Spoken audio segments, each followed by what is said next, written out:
Okay, let's unpack this. We are diving into something, well, something truly fascinating today. Hmm. A project that isn't just trying to redefine the holiday special, it feels like it's trying to redefine the medium itself. Right. We are looking at NNN EDU Productions' Christmas in Harmony, an animated visual album. And our sources are clearly excited about this. They don't just throw the term groundbreaking around. Yeah, not at all. So the mission for this deep dive is to figure out precisely why. Why is this project, which brings back the Marsha and Friends cast, But in their high school years, in their high school years exactly, why is it being hailed as this monumental step forward?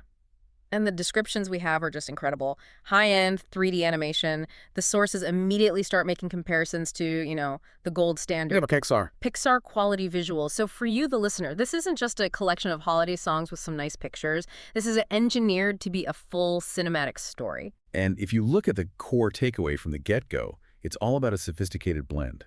It's a story centered on faith, family, and Black excellence. Right. But the way it's told is through this really vibrant musical palette. We're talking about jumps between soulful gospel, rich orchestral pop, and then contemporary R&B. It sounds like they're weaving tradition and modern urban life together. Seamlessly, that's the goal. Yeah. To make a statement that classic faith and modern culture can and do coexist powerfully. So let's jump right into the how, the format itself. We've used this term visual album, but our source material calls it a movie. That suggests a really specific intention. So what separates a visual album in this context from, say, just stringing a bunch of expensive music videos together? That's a great question, and it's a critical distinction. A music video collection can be sequential, sure, but the stories might be, disconnected. Loosely thematic at best. At best. A visual album, as they define it here, demands a single, continuous narrative.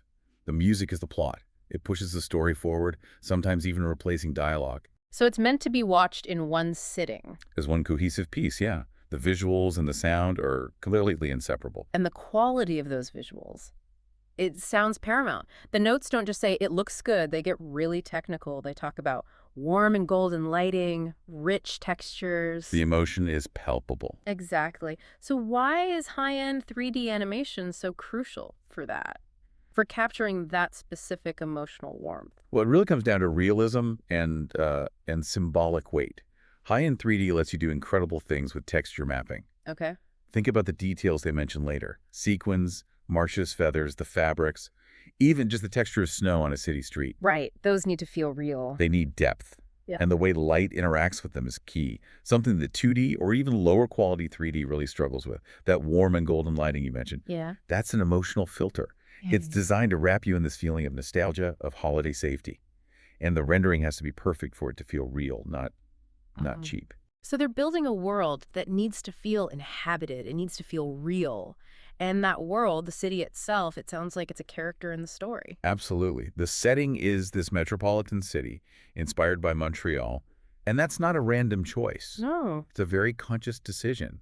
It allows them to visually blend what the creators call urban grit with magical realism. That's such a great phrase. Isn't it? You get that dense, grounded, real city architecture, the bridges, the industrial areas, but then it's all infused with this almost ethereal holiday wonder. And that environment immediately speaks to one of the project's core themes, right?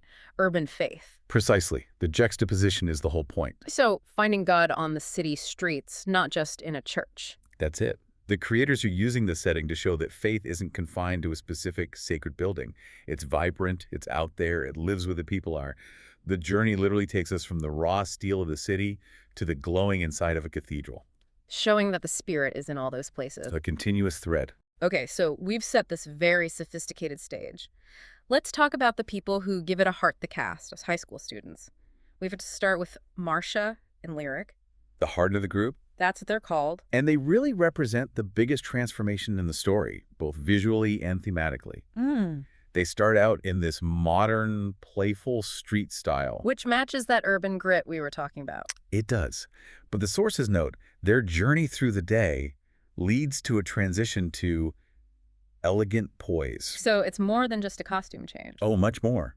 It signifies their growth, their maturity, a realization that their gifts deserve this platform of excellence. And then there's Zion. He sounds like I don't know, the dynamic engine of the whole thing, the musical prodigy, and Skateboarding adventurer. that title alone tells you everything. It's the spiritual and the urban mashed together.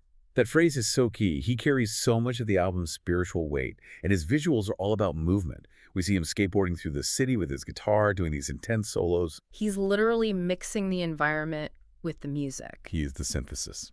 So if the younger characters are all about energy and transformation, every great story needs a grounding presence.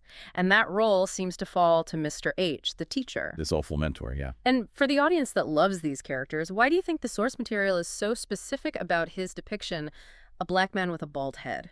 What's the significance there? I think it links directly to the theme of intergenerational love. Mr. H is the anchor. The anchor. He's presented as grounded, authoritative, but also deeply loving. In a story about excellence and faith, his presence immediately positions him as wisdom, as guidance.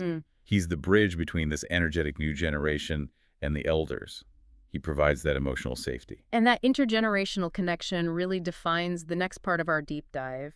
The visual journey across the day, it's highly structured. It's almost like 3 acts. It absolutely is. Yeah. You can see the intentional narrative pacing. The day begins with morning community. Humility, service. Exactly. Setting the tone immediately that their talent is for other people. And we get that amazing visual detail. The girls are in matching mint green tracksuits, signing autographs, connecting with kids on these snowy streets. Why mint green? It's so fresh. It's almost playful. It sort of undercuts the formality you'd expect from a Christmas special. Well, it's a deliberate signal, I think. It's modern black excellence meeting accessibility. They're stars, yes, but they're grounded.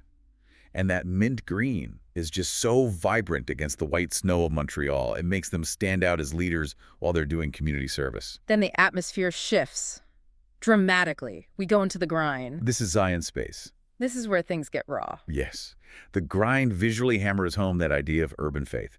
Zion is jamming under gritty city bridges in industrial areas. Finding beauty in the raw spaces. That's it. This is where creativity is forged. It makes the statement that music and spirit thrive everywhere, not just in pretty manicured places. Which sets up the huge contrast for the third part, the glory. They go from these raw industrial zones into this huge transformative space. The cathedral. The cathedral. And the visual change here it's the climax of the narrative.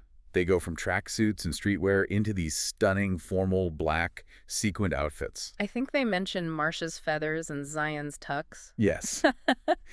And the animation captures all of this inside a glowing, dramatically lit cathedral. It visually signifies their arrival, that the whole day's journey, the service, the grind, it's all culminated in this moment that demands elegance and respect. But the real emotional climax, the part that uses the animation to its absolute fullest, is centered on that theme of standing on their shoulders. Right. This is where the magical realism really comes into play. And this is where you see the power of 3D animation as a tool to honor history. The source material describes Zion performing alone in an all-white outfit. On a rooftop at sunset. It's symbolizing purity, elevation. Yeah. It's starkly beautiful. So what's the technical feat here? What does the animation do to drive home the meaning of this moment? As Zion is performing, the clouds behind him, they subtly, magically form the faces of ancestors. It's the ultimate visual for the song standing on their shoulders. It uses the environment itself to connect the present to the past, literally showing the people who paved the way. This is a moment that high-end 3D can deliver in a way that it might feel clunky or unearned in live action. That's an incredibly powerful image. So let's pivot to the final section, the soundtrack, because the music is the engine for all of this. We know the palette is diverse gospel, pop, R&B, but how does the track list itself show that thematic progression? The track list is a meticulously planned emotional arc. It's not a playlist. Right. It kicks off with the trailer piece, but then immediately goes into the greatest gift of all, a ballad about love and family over material things. So it establishes the emotional core right away. Instantly. It's all rooted in gratitude and relationship.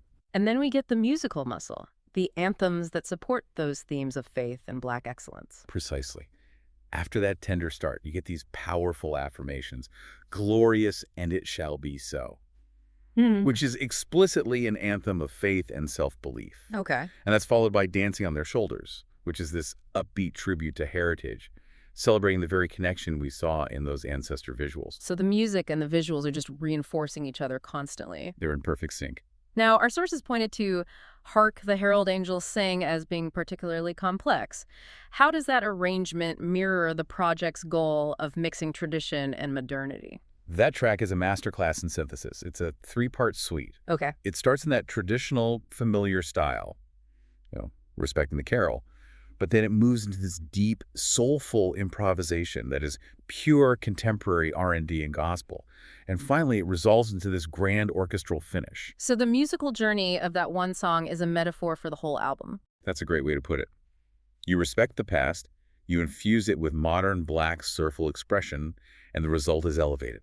It's excellence. And of course, the grand finale after that powerful ancestor scene. Yes. The ancestor scene has the song Standing on Their Shoulders, which is the emotional anchor. And then the definitive closing statement for the whole album is Glory to the Newborn King. The structure is so cohesive. Incredibly. You move from intimacy to affirmation to heritage, and you culminate in reverence. So when we synthesize all this, what does it all mean? We have intergenerational love with Mr. H and the ancestors. We have urban faith in the Montreal backdrop. And we have this very sophisticated use of the visual album format. It means that every single element, from the choice of a mint green tracksuit to a 3-part musical suite, is woven together on purpose. Nothing is an accident. Nothing. Mr. H provides the literal intergenerational love. The ancestor clouds provide the symbolic heritage. The texture-rich animation of the city gives you the canvas for urban faith. And the visual album format itself, with that high-end animation, ensures these themes land with the maximum emotional weight. This deep dive really shows that Christmas in Harmony it's so much more than a seasonal special. It's a synthesis of top-tier animation, a celebration of Black excellence, and this powerful integron of faith and family, all inside a modern city framework. It's a really ambitious template. It is. And if we connect it all back to that grand finale, the ancestor imagery and the theme of standing on their shoulders, it leaves us with a really compelling thought about the medium. Okay. The climax depends on that rooftop scene, where Zion connects with the faces in the clouds. That is pure magical realism. And that visual is what makes it unique. Indeed. So consider this. How does the visual album format, by using high-end 3D and magical realism, honor tradition in a way that traditional music videos just can't? By giving physical form to the spiritual, to the historical. They make that intangible connection between generations feel both immediate and profoundly real. And that fusion of modern tech and ancient reverence, that's its defining success.